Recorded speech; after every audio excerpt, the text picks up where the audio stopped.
Sakal Gunarnavasha Vande Guru Sri Charanaravindan.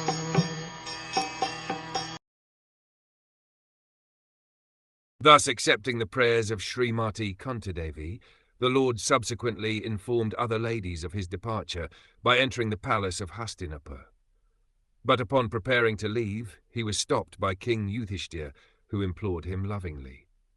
No one could make Lord Krishna stay at Hastinapur when he decided to start for Dwaraka, but the simple request of King Yudhiṣṭhira that the Lord remain there for a few days more was immediately effective.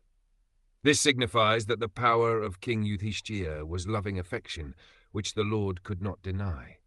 The Almighty God is thus conquered only by loving service and nothing else. He is fully independent in all his dealings, but he voluntarily accepts obligations by the loving affection of his pure devotees.